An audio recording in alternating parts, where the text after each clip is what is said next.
Well, another week, another controversial game that United's wrapped up in.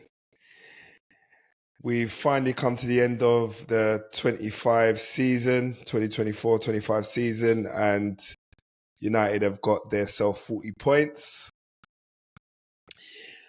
And they got it against a mediocre Villa side, I would argue. They didn't look as up for it as I thought they would be, knowing that they had Champions League. And it was an emphatic win of 2-0. The game definitely had its fair share of drama, including a controversial disallowed goal that I'll touch on later on, and a red card for the Villa keeper. Let's say United probably, for me, played their best game under Amorim today at home, in terms of just the way that we played, how we moved the ball, the movement off the ball, and the range of passing as well within the plays and the quick transitions. A couple of noticeable changes from the last league fixture we had against Chelsea was the omission of Onana and Shaw, and they were taken out for Heaven and Bayandere. I think Shaw had a foot injury, so that would explain that. Onana's, I'm not too sure whether they're just resting him to give Bayandere some more playing time this season, or, his future is in that much doubt that they're trying to just get Bayandere between the sticks so that Onana doesn't feel like he's untouchable. But yeah, we'll see how that one phases out. Another one that I wanted to talk about was Nacho being omitted completely, not even in the squad. So I wonder what that's about. I know he had a lot to say in the week, so who knows? He might be on his way out, because usually when Amorim makes such a drastic decision, it's usually quite damning for the player. So let's see the way that this one plays out. Heavens was brought in. Great game for me, for Heaven today. Really showed his strength. Wasn't scared to get himself stuck in. He shrugged off a couple of challenges from Watkins, and we all know that Watkins is a pest up front. He doesn't stop running, but Heavens, he tried to play the offside trap a few times and definitely got the better of Watkins today. So well done, Heavens, on another well played game by himself, should I say. So United, for me, dominated today. We had multiple chances in the first half, and it was just a matter of time before the deadlock was broken. But for us, it did seem like if we didn't put a chance away quick enough, I felt like Villa might nick a goal and then our heads would be down. There was a telling point for me, because I did see Diallo. I did see Mazraoui go down injured, holding his hamstring. Villa's wingers were giving him a hard day.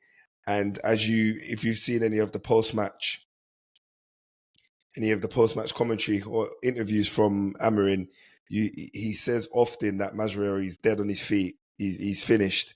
And you could see today that, his season's done. He probably couldn't wait for the rest. So he got taken off. Diallo got brought on, and he had a good performance whilst he was on the pitch. Probably not too long after he's coming on, there was an opportunity which was created by a crossfield pass where I would argue Mount failed to control the ball. Matty Cash managed to get the spill of the ball and tried to give it back to Emiliano Martínez. Højlund was just taking a chance, I'd say. He rolled the dice, ran in on goal, and tapped the ball past the keeper because Matty Cash passed the ball short. And and Martinez wiped him out. For me, probably maybe a little bit of Man United bias. I would say it was a red card. There was a defender off centre of the goal, and being that it's Højlund, maybe you might say to yourself, even with an open goal, would he even finish it? But yeah, this is what it is. The keeper's wiped him out. He wasn't playing the ball at all. So you'd argue it was a dangerous play as well. And it was definitely dog's goal because he was running in on goal. So for that reason, Emi went off. They brought on their sub-keeper, which apparently he's getting sold at the end of the season. So it's probably a farewell party for him that he'd want to forget. So not too long after that, their keeper came on. They had 10 men. So I thought to myself at this point, with how we were dominating the game up to this point, I thought we've got to take our chances. Now, in saying that, Villa did come close. I would say that they came close a few times during the entirety of the game. But in particular, there was a moment where Bayern went to collect the ball from a Villa attack and didn't look like he had a firm two hands on it. Rodgers was bearing down on him, nicked the ball, put the ball in the back of the net. But before Rodgers had an opportunity to put the ball in the back of the net, the referee blew his whistle. Obviously, we all know that when the referee blows his whistle, that phase of play is finished. Rodgers still put the ball in the back of the net. Now, there was a conversation with me and one of my Liverpool friends. He believes that, the referee shouldn't have blown the whistle, should have just left it for VAR, because that's what they're there for, to intervene and really kind of investigate as to see if Bayern had full control of the ball. For me personally, when I saw it, I didn't think that Bayern had control of the ball. And at that point, Man United would have been 1-0 down with Aston Villa having 10 men. So that would have been horrible. However, the footballing gods and the Old Trafford gods surfaced and managed to see that goal was ruled out because the referee blew his whistle for a foul on the keeper, where I couldn't even see no fouls on the keeper, but hey-ho, we'll take them. So yeah, saved Bayern's blushes massively, because that would have been an embarrassing way to end the season for him. Going into the second half, I wanted to go before the first half had finished. That didn't come. So going into the second half, there was some changes that was made. Diallo came off, even though he came on for Mazraoui middle of the first half. I'm guessing it was just a tactical change because we wanted to have some more attacking impetus. Makes sense. He brought on Maino and Diallo came off. Diallo went wide right. And Dorgu, who had a good game in my opinion, stayed wide left, wing back. And then we had Mainu and Mount in the camp in the 10 row, just behind Højlund. Now, it did look like we were going to score from the jump because we had way more people up the pitch. We used the width really well with Diallo staying right wide to the chalk, and the same thing with Dorgu. And then obviously you got the likes of Casemiro and Bruno picking Dorgu and Diallo with the crossfield pass, and that was always on in the second half.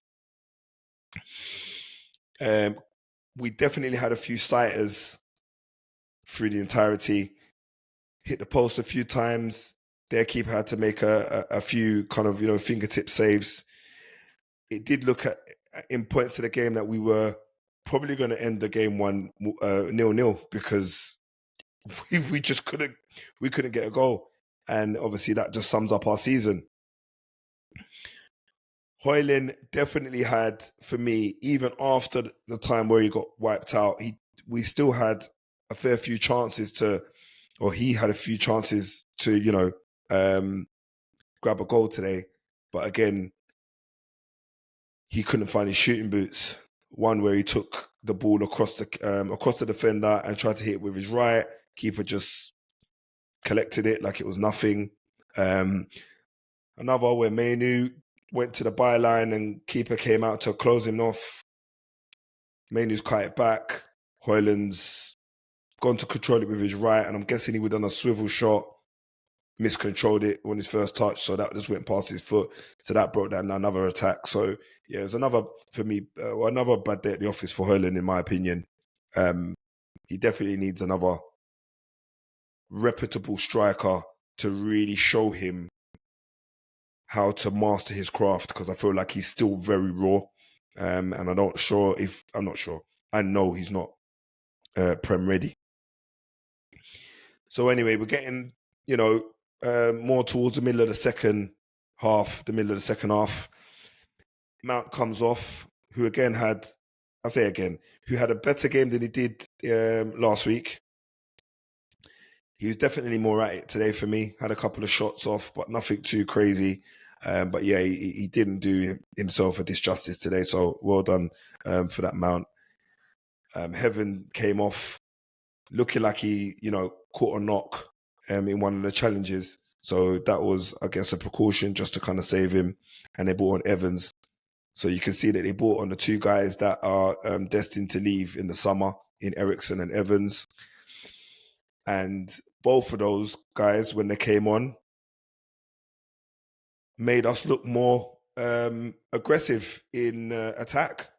Eriksen had a couple of shots. It's almost like they were willing him to get a goal from all the phases of play. And even Evans came close from an Eriksen corner. But if it wasn't for the fingertips of the Villa keeper, would have probably been a nice little goodbye to the United fans, and there would have been an absolute roar with him scoring. But yeah, it wasn't to be, I guess. But he still had a good performance, a good half an hour on the Old Trafford pitch. So not too long after the substitutions were made, there was a nice little phase of play where Bruno got the ball in the middle of the park and just dinked the ball over the back four of Villa for, you'd argue, the shortest man on the pitch, Diallo, to bury the ball with his head on the opposite side of where the ball came from.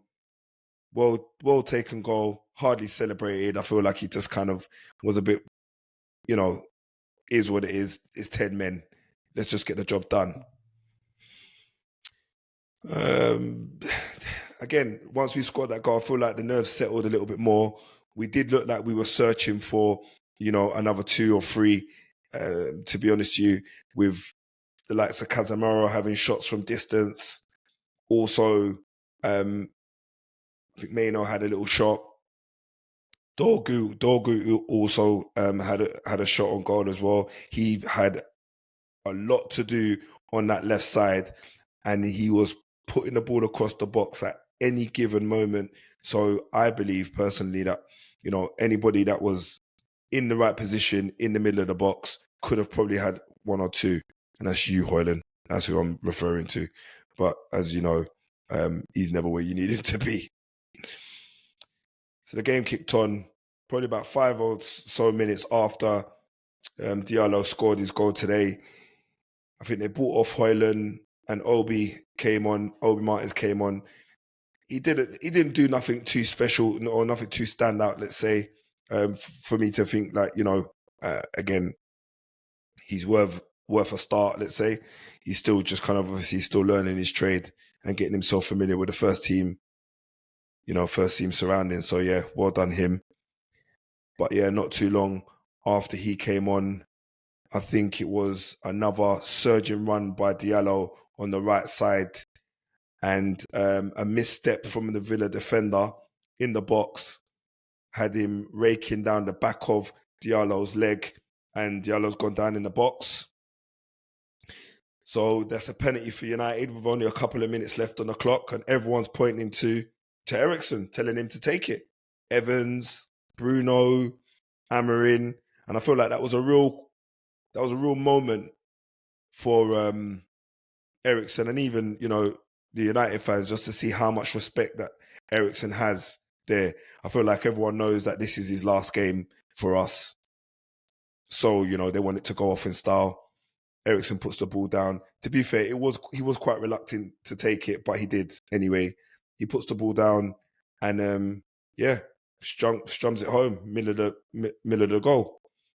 You could say sent the keeper, but to be honest, the keeper went the wrong way anyway. So yeah, he just put it down the middle, safe and sound. And yeah, that was pretty much it. There wasn't too many other talking points, if I can remember rightly.